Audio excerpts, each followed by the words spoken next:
I want everyone to use the hand raise if this relates to you right now. How many of you believe your people are one of your greatest assets? All right, we're getting lots of hands raised. I love that. It's going higher and higher. You know, I really believe this, and this is the second question. Do your personal and organizational actions support that belief? And that's the challenging question. Our assets need to grow in value. Our assets need to be invested in. Over the next few minutes, I'm going to help you bring clarity to how you are leading not only yourself, but everyone that you interact with each and every day. And we are talking about leadership. And I say leadership and leading with emotion. You know, it's very interesting. The word leadership is very overused and can be very vague and confusing. Leadership and management have been used synonymously. My leader, my manager. Leadership and management are not the same and should be thought of very differently. We've even used them here already today in different phrases, leadership and management. I want everyone to write this down. Leadership creates passion and focus. And I want to add one more step to that. Leadership is influence through passion and focus. Now, I want that to sink in for a second, because leadership is all about influence. Every single one of us has influence. We influence with our ideas, our words, our dreams, our opinions. But how do we really influence? We influence through passion and focus. You know, people are influenced when they see and feel energy or emotion about something. Children can influence us. Executives can influence us. Managers influence. The average person can have influence every single day through their small acts. We influence through passion and focus. Now, again, my belief is that the world needs leadership and management more than ever before. We have so many challenges going on in the world. We have business challenges, we have health challenges, recruitment challenges, retention challenges, financial challenges, and we absolutely have personal life challenges, every single one of us. Leadership and management are two different sets of behaviors, and people need and want to be led. Every day we are influenced by marketing ads, news media, politicians, our friends, our neighbors, our competitors. The world is distracting. We get pushed and we get pulled in every direction. As business executives, every one of us, we need to influence our teams to create our futures, to see our futures, and to be motivated by those futures. This is an emotional connection in so many businesses that is absolutely missing today. We're seeing this in so many businesses right now. Employees are leaving. They're going where they believe the grass is greener because they haven't been led, or they're not being led to see the future, to see where they need to go. So I want everyone to write this next statement down. Lead people, manage process. Lead people, manage process. No one on the face of the earth really wants to be managed. We all want to have autonomy. We all want to do what we think is best, but everyone wants and needs to be led. I go to a fitness trainer twice a week. He leads me to be healthier. He leads me to get stronger. He challenges me in my eating habits. And he redirects me to eat better when I get off track. My trainer helps me see a life that has better health, that has greater strength, that better sleep, and having a strong future without medications. I need to be led because it's easy to veer off track. It's the same in every one of our organizations. We all need to be led. It's easy to get stuck in the day-to-day fires. It's easy to get stuck in what we think is most important right now. Great leaders do a great job of redirecting their team. They redirect them and get them back on track, on the right focus, on the right direction that leads us to that better future. Anyone and everyone can lead us in the right direction. Leadership has nothing to do with position. It is all about our behaviors and all about our actions. And I want everybody to make sure you capture that. Leadership doesn't have to have anything to do with position. But when you are in a position, you do need to be that leader. You need to be a leader and a manager, but every person in your organization can and should be a leader. Another way to look at the difference here is we have what we do in our jobs, our skill sets, our knowledge, and then we have how we do things. Leadership is how we do things. It's the behaviors that we conduct ourselves with, our relational skills, how we interact with others, how we communicate, our human behaviors, our personal habits. Think about your daily planning, the words that you use, the mindset, that mindset that you have, how we use our time, how we think about things. Those are behaviors of leadership. Again, leadership is not about position. It's all about our actions. Everyone in an organization can and should be a leader because it's about our behaviors that drive passion and focus. One more comparison and example. As we look at everything in the world you think about that goes on, it relates to either logic or it relates to emotion. Leadership relates to emotion. How excited are you? How excited are you when you share things? How excited are you when you are casting that direction? Do you have that energy behind you? Was on a call yesterday, and I swear it was Eeyore on the other side of the line. And he was a leader in that business. His behavior should have been leadership, but he was Eeyore and is not leading. He might be managing, but he's certainly not leading. It's all about energy. We have to have the energy about something. And when we do that, we do accomplish more. We share more. We make better decisions. We help others get on the same path so that we can accomplish that future and become part of that future direction.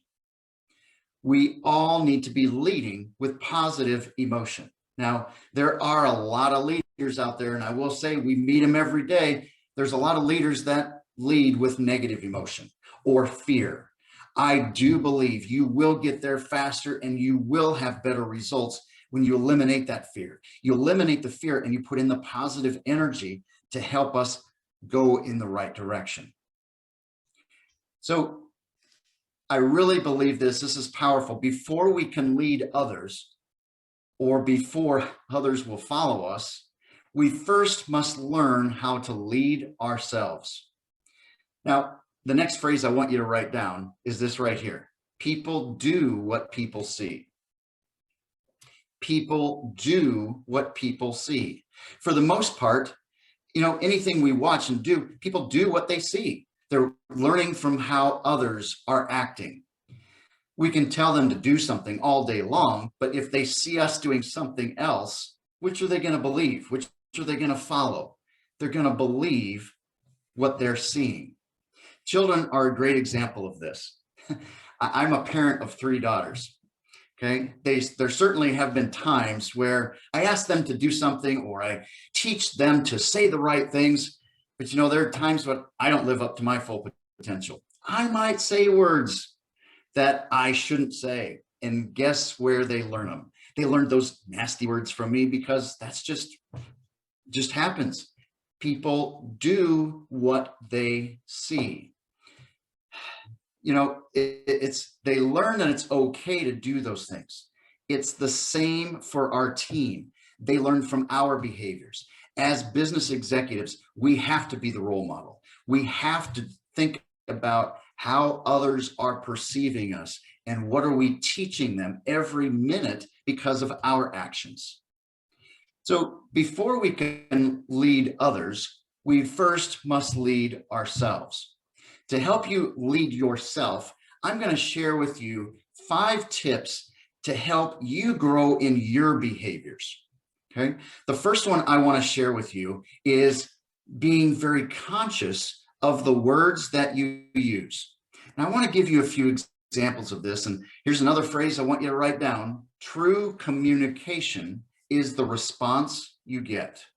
I want you to think about that and think about every time you're speaking with someone, are you getting the response that you desire? You have to own the response, and it's based on the words that you're using. To go a little deeper, I want you to say what you want instead of what you don't want. You know, eliminate the words don't, not, no. Think about this. If, again, the child is jumping on the bed, what do we say? We say, don't jump on the bed. The mind hears, jump on the bed. Tell them exactly what you want them to do. Feet on the floor is what we want them to do. It's choosing your words wisely to eliminate any confusion. Be clear on your communication. Again, true communication is the response you get. The second tip to lead yourself, adapt to others. Adapting to others builds trust. It builds rapport. It deepens relationships. This is all about communication again. We need to be recognizing other people's styles, their needs, how they like to be communicated to, how they like to communicate. You know, when I think of communicating with others and adapting, I think of it this way. Are they more outgoing or more reserved than I am? Are they faster paced or slower paced than I am? Are they task oriented or are they people oriented? Recognize those things and adapt. This takes a lot of work, but it is well worth it because it is about relationships. I'm sure I'll say this again, but business would be easy if we didn't have to deal with people. But when we think about people, we have to adapt. We have to work well together. You know, when I think of adapting, I use a resource called DISC profiles, and it is not a personality test. It's a communication style for understanding ourselves and helping us learn how to adapt to others. All right, the third tip to lead yourself is we have to choose our attitude, choose our mindset. We have to choose our thoughts. I truly believe this, that our mindset and our thoughts that we have every day determine at least 80 to 90% of our success. Think about that. What is the story you are telling yourself when you wake up, when you have something challenging happen, or how you address things? We must choose to be positive. We must choose to see opportunities. As I think of an attitude and a mindset, you know, Marvin said this, have an abundant mindset. When I think of abundance, always use this phrase, and I want you to capture this as well. How can we? I want you to have a how can we mindset versus a we can't or I don't know how. It's always how can we? You find a way. That is an attitude and a mindset to help you grow every single day. I want you to choose in that attitude also a point of ownership. I want to own my success. I want to own my actions versus blaming someone else. It's so easy. The world has taught us that it's okay to blame. But this is really about how are we making impact. We have to develop that assertiveness to redirect others when they don't have the attitude that's best. Fourth tip to leading your team, always be learning. Here's my challenge to you, 10 minutes every day. Read 10 minutes, could be 10 pages, could be a chapter, or watch a video, watch a YouTube, watch a TED Talk. This helps you self-reflect. It helps you be conscious of your own behaviors. Always be learning. Choose a topic to grow in. Number 5, know your priorities. Know what is most important for you and be absolutely clear every single day. What's that one thing that you need to do every single day that is most important? That's knowing your priorities. The last thing I want to share on knowing your priorities is this right here. And I want you to write this one down as well. Before you end every day, plan your tomorrow. That's knowing your priorities and anticipating, and you're also setting your mind to success. All right, we've talked about 5 tips to lead yourself. Once you lead yourself, people will start to follow, but you also have to learn how to lead others. So I want to help you with that as well. I want to give you 5 tips to lead others. And these are powerful, especially for us as executives. All right, the first tip to lead others. And I want to challenge you because I think this is one of your biggest roles as executives. You need to learn how to teach others how to think. This helps them become greater leaders. Ask them questions to learn. What options have you thought through? How did you select that one? What other options could we try? Teach them how to think. Don't give them the answer. Teach them to come up with the answer. That goes back to the how can we aspect. Second tip to lead others is make sure you're providing clear direction of the future and help them see where the organization is going. Help them learn how to tell the story, but they also have to recognize how they fit into the story, how they fit into the future.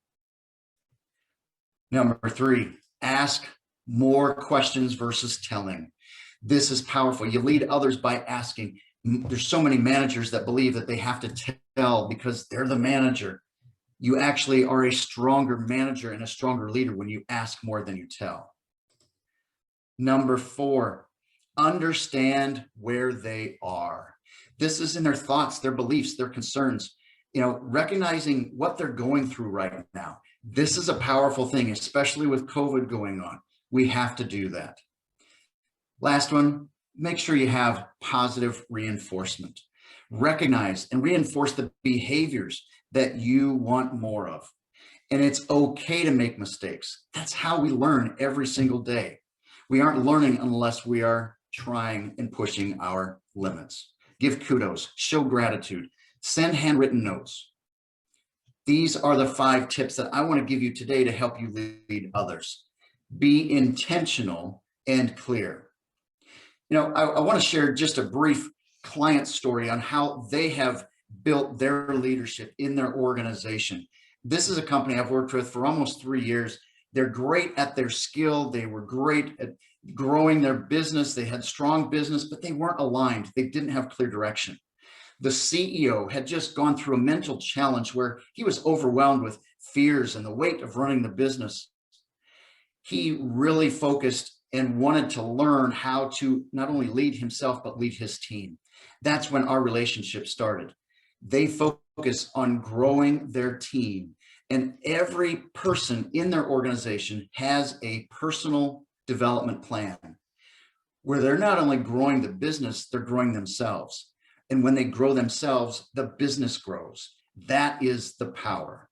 That is the power of everything that we've all talked about today. When we grow, the business grows. They are now growing at a faster pace than they have ever grown in because we have our quarterly planning days. We have our coaching sessions to help them fully implement. That is impacting self-leadership and organizational leadership.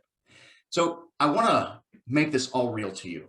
I want to take the time to help you make leadership a discipline in your organization. And that's the power here. We are here to help create disciplines in your organization for not just you, but for everyone in your company.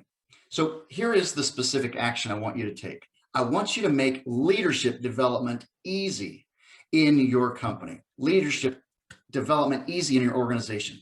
Create a leadership and learning atmosphere. And we do this with a simple personal development plan that focuses on leadership development. An exercise I love doing with groups is asking them to think of one name or multiple names of people, maybe they're well known or maybe they're unknown, dead or alive, that they believe is a great leader. Identify that person, share the characteristics or behaviors that they possessed to make them a great leader. Use this to help yourself and your team identify leadership behaviors. Start with yourself. I want you to do it. People do what people see. If you're not creating your own personal development plan, they certainly won't either.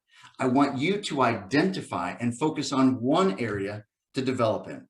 I want you to focus on that area and identify the behaviors that you're going to improve on and grow. Make it for 30 days. One specific behavior. Be clear on what you will do, what you're going to learn, the habit you're going to instill in yourself, what discipline you're going to create. Keep that in front of you every single day for that 30 days. Review it daily, weekly. See your progress. What's working? What do you need to improve on? And then at the beginning of next month, do it again. Identify the next behavior that you're going to grow in.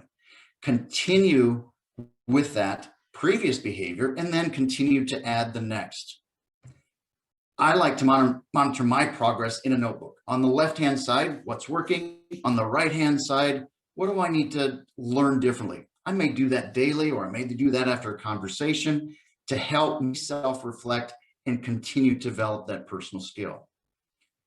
Once you've done it for yourself, now you take it to your direct reports and do the same process, one per month. Then they can take it to their direct reports. Ultimately, the result is that everyone in your organization has a personal development plan. Help your team grow in the identified behaviors. Ask them to hold you accountable to those behaviors and that personal development. Now, how do we do that? Here's the next phrase I want you to write down. If it's not written down, it doesn't exist. You cannot fully implement. You can't hold yourself accountable. You can't hold others accountable for their growth or their actions if it's not written down. Out of sight, out of mind. Write it down for focus, for follow-up, and for personal growth. I said earlier, business would be easy if we didn't have to deal with people.